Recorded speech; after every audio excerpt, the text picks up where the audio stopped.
तो पापियों पर इस कथा ने कैसे कृपा की वो भी बताया जा रहा है, प्रमाण दिया जा रहा है कि एक ब्राह्मण रहते थे तुंगभद्रा नदी के तट पे, आत्मदेव जी।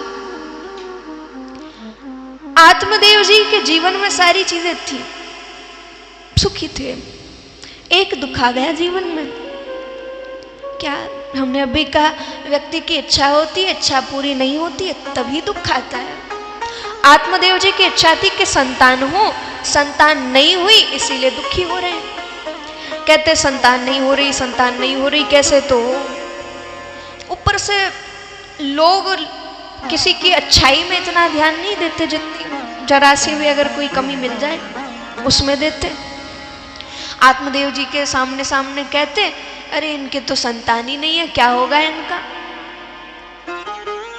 इनकी तो मृत्यु के बाद में संतान के कर्म ही कौन करेगा। आत्मदेव जी बड़े दुखी होते।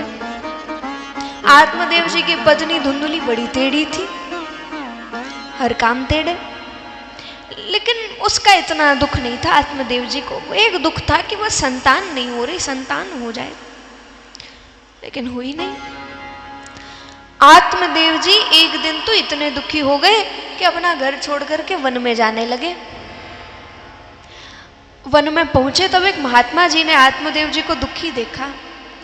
महात्मा जी सोचते, अगर किसी व्यक्ति को भक्ति से जोड़ना है या ऐसे कर्म में लगाना है तो अगर वो दुखी हो तो जल्दी जोड़ा जा सकता है। आप सब जानते हैं जब आप दुखी रहते हो तभी मन से ठाकुर जी को पुकारते हो, सुख में उतने मन से नहीं पुकार पाते। दुख में हमारा मन भी हट चुका होता है कई चीजों से, सुख में तो मन लगा ही रहता है। उधर महात्मा जी ने सोचा ये दुखी दिखाई दे रहा है, इसको जल्दी लगाया जा सकता है। बुलाया, आत्मदेव जी गए। महात्मा जी कहते, क्या बात है, किस बात से दुखी हो। आत्मदेव जी कहते, दुख तो बस एक ही है, संतान नहीं हो रही। महात्मा जी कहते, अरे अच्छा है तुम सबसे मुक्त होकर के आ रहे हो, फिर से संतान की बात करते हो, फिर उसी माया में फंसोगे, मोह में फंसोगे। संतान से मोह होगा, वो तुम्हारे हिसाब से नहीं चली, फिर दुख। सबसे छूट कर आ चुके हो, अब मेरी बात मानो, मेरे साथ रुको, साथ में भजन करेंगे, हरि चर्चा करेंगे, तुम्हारा भी जीवन सुधरेगा, हमें भी कोई सुनाने को मिल जाएगा, यहीं रह जाओ। आत्मदेव जी कहते, मुझे तो संतान चाहिए। महात्मा जी कह रहे हैं, बेटे बेटी का चक्कर छोड़, मुंचा ज्ञानम प्रजारूपम बलिष्ठा कर्मणो गति विवेकम तु समासाद्य त्यज संसार वासना। आत्मदेव जी से कह रहे हैं, थोड़े विवेक से काम लो, थोड़ी बुद्धि लगाओ और वापस उस संसार में मत जाओ, वापस फंस जाओगे जा करके। ऐसी इच्छा मत रखो, ऐसी इच्छा है बस दुख का कारण है, छोड़ो इस संसार की बातों को। अब महात्मा जी तो चाहते थे कि आत्मदेव जी को ज्यादा विश्वास हो जाए, उनके साथ में रह जाए। महात्मा जी ने कहा, अभी भी तुम अगर मर भी गए तो भी कोई फायदा नहीं है, क्योंकि तुम्हारे मस्तक पर साफ दिखाई दे रहा है अगले जन्म में भी तुम्हारी संतान नहीं होने वाली। आत्मदेव जी कहते, हे भगवान, अभी प्राण त्यागने जा रहा था कि कम से कम अगले जन्म में तो संतान सुख प्राप्त हो, लेकिन आपने तो अगले जन्म का भी मना कर दिया, नहीं होगी। अब और दुख हो रहा है। आत्मदेव जी कहते हैं, लेकिन आप में इतनी शक्ति है कि आपने इतना बता दिया कि अगले जन्म में संतान नहीं होगी, तो आप में इतनी भी शक्ति तो होगी, इतनी सिद्धि तो होगी कि आप कुछ कृपा करके मुझे संतान प्राप्ति करा सके।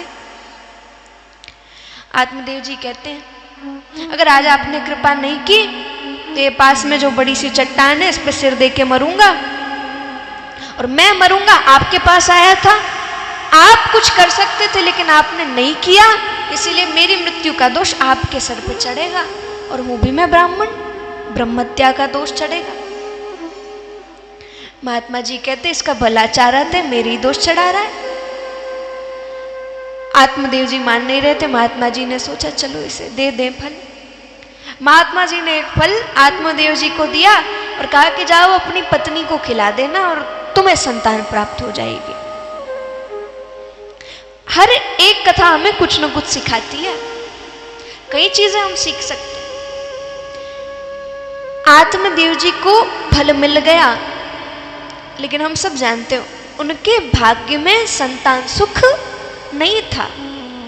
उस चीज के पीछे आत्मदेव जी गए, मिली संतान, लेकिन फिर भी बाद में क्या हुआ, वही संतान दुख देने लगी और सुख तो नहीं मिला। इसीलिए जो ठाकुर जी हमारे भाग्य में नहीं देना चाहते, हम अगर जबरदस्ती उसके पीछे भागेंगे वो हमें दे भी देंगे, उसके बाद भी जीवन में उस चीज से सुख नहीं आने वाला। इसलिए ठाकुर जी की मर्जी को जानो। आत्मदेव जी को संतान मिली सब जानते, लेकिन कैसी मिली वो भी सब जानते। फिर आत्मदेव जी भी क्या कहते, इससे अच्छा ना मिली होती, नहीं चाहिए ऐसी संतान। आत्मदेव जी धुंधुली के पास में आए, कहते ये फल खा लो, एक सिद्ध महात्मा जी ने दिया है, ये फल के शक्ति से हमारी संतान हो जाएगी। धुंधुली ने कहा अरे सिद्ध महात्मा जी ने दिया है तो मैं स्नान ध्यान करने के बाद खाऊंगी। व्यक्ति जब ज्यादा ही सुखी हो तब ज्यादा बुद्धि नहीं लगाता, ज्यादा खुश हो तो नहीं लगाता, ज्यादा क्रोध में हो तब भी बुद्धि काम नहीं करती। आत्मदेव जी भूल गए कि धुंधुली को जो कहा जाता है वो नहीं करती।